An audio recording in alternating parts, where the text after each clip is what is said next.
Good morning to everyone who makes possible this broadcast, to Lázaro Manuel, to the sign language interpreter, and to all people tuned in every morning. Today is a special day for every Cuban and also for the world. We celebrate the 94th anniversary of birth of our Commander-in-Chief, Fidel Castro Ruz, one of those great men that history will not allow to forget, a model for Cuba and the rest of the world. Unfortunately, today we report the decease of an 82-year-old patient from Havana province that suffered from hypertension, chronic atrial fibrillation, cerebrovascular disease, senile dementia, and had been bedridden for 80 years now. He showed the first symptoms on August 7th and was hospitalized on the 10th, almost directly to the ICU due to the complications he presented. Considering the symptoms, the COVID-19 virus was not ruled out, so a sample was collected and processed. But once we got the positive results, the patient died due to a cardiac arrest. It took 2 days, and the way the patient evolved did not allow doctors to take important actions. He had been hospitalized for being suspect of carrying the disease, and the final diagnosis was given practically at the moment of the death. We sincerely regret and extend our condolences to the family and friends. Our country reports today 1,200 hospitalized patients, 30 under medical supervision, 612 are suspects, and 558 are confirmed active cases. Yesterday, we managed to process more than 4,000 samples, 4,591 samples. There's been a constant increase in the capacity of the laboratories to process samples. At the Tropical Medicine Institute Pedro Coury, 1,981. At the Provincial Center of Hygiene, Epidemiology and Microbiology of Havana, 658. At Villa Claras, 472. At Santiago de Cubas, 282. At the Genetic Engineering and Biotechnology Center, 539. At Hermanos Amejeiras Hospital, 345. And at the laboratories of the Civil Defense, 314. As you may notice, there has been an increase of collected and analyzed samples. As a result of these 4,591 studied samples, 46 people tested positive for COVID-19 in our country.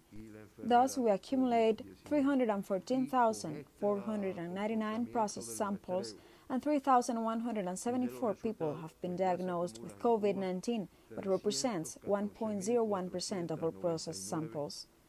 Every Cuban province managed to process samples yesterday as to show the constant monitoring of the situation, including those that have detected important focus of transmission. Pinar del Rio province processed 97 samples, Artemisa 540. Havana province exceeded 3,000 samples, with 3,075, Mayabeque 79, Villa Clara 308, Santiago de Cuba 213, and so forth in every Cuban territory. Of the 46 people diagnosed yesterday, 45 are Cuban, and the other person is a foreigner. 41 are confirmed case contacts, what represents the 89% of all confirmed cases yesterday. And right here lies the importance of collecting the highest number of possible confirmed case contacts.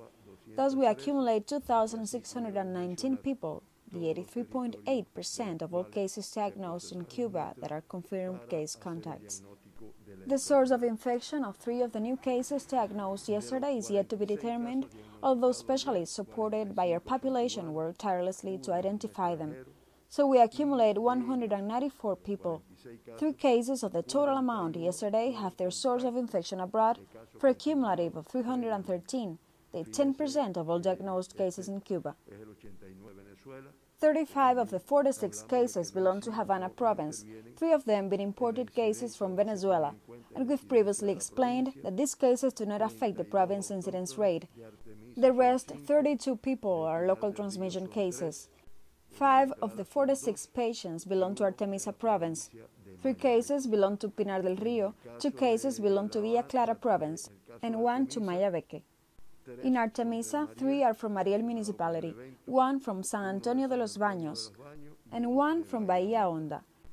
In Villa Clara, both of them are from Camajuani municipality and are linked to the focus detected in that province. In Pinar del Rio, the 3 diagnosed cases belong to the municipalities of Consolación del Sur, La Palma, and Minas de Matambre.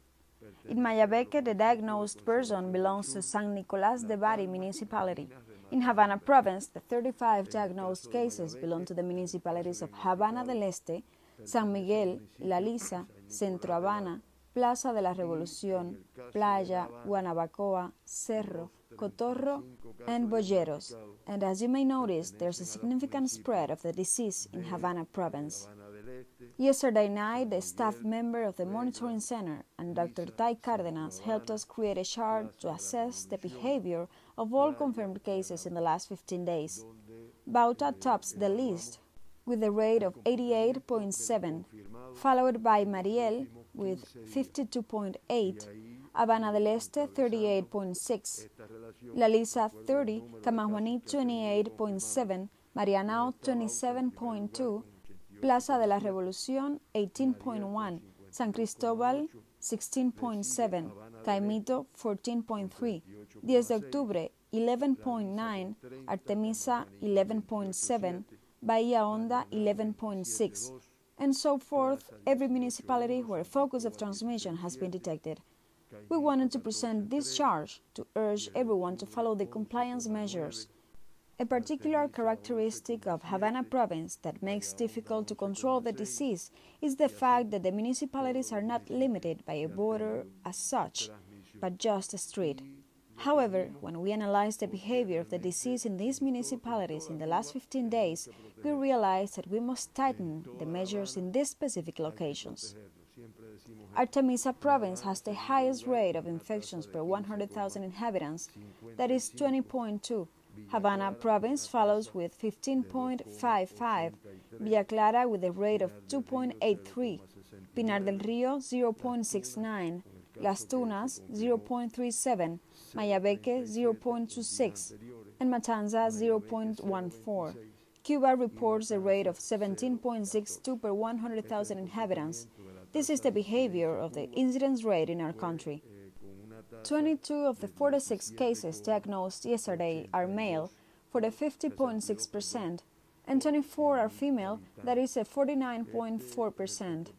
Of the new confirmed cases, 3 are under the age of 20, and we accumulate 344 individuals, of which the 87.5%, that is 301, are discharged and recovered. 22 cases, the 45.6% in the 20 to 40 age group.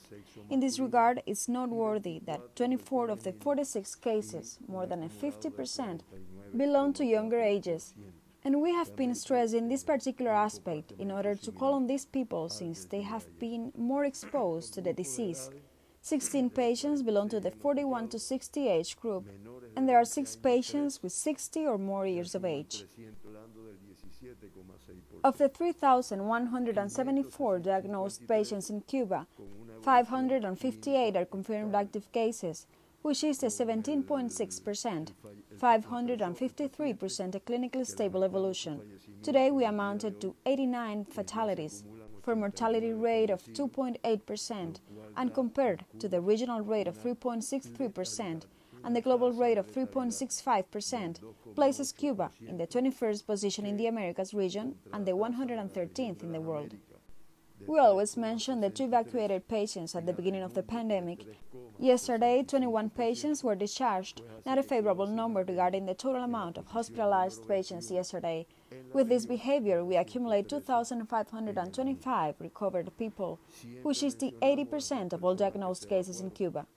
Of the total amount of active patients, 3 are in critical conditions and 2 in serious conditions, since one of the patients previously reported as serious is today in critical conditions. Likewise, one of the patients reported as serious as well has evolved favorably and today is under medical supervision. For the global outlook, up to 12 o'clock last night, the same 185 countries remain to diagnose COVID-19 cases, and the total figure exceeds 20 million infections, that is 20,330,351 confirmed cases. Since only yesterday, 254,751 people were diagnosed and 6,041 died, for a cumulative of 742,413 fatalities due to the disease and a mortality rate of 3.65%. The region of the Americas, the epicenter of the pandemic in the last weeks, with its hotspot in the United States, diagnosed 144,707 people with the disease and accumulates 10,976,368 confirmed cases, which represents the 54% of worldwide cases. 4,197 people died yesterday, for a cumulative of 398,941 fatalities and a mortality rate of 3.63%. Now we would like to show a chart with data gathered by the staff member of the Monitoring Center that includes the most affected countries in our region, for instance Brazil, the United States, Mexico, Peru, Colombia and Chile. The United States of America reaches 5,141,000 infections and 164,537 fatalities. Brazil reaches 3,109,630 infections and 103,026 fatalities. The following chart will also provide information regarding the number of worldwide diagnosed cases on a daily basis, which has shown an increase as of April the 1st.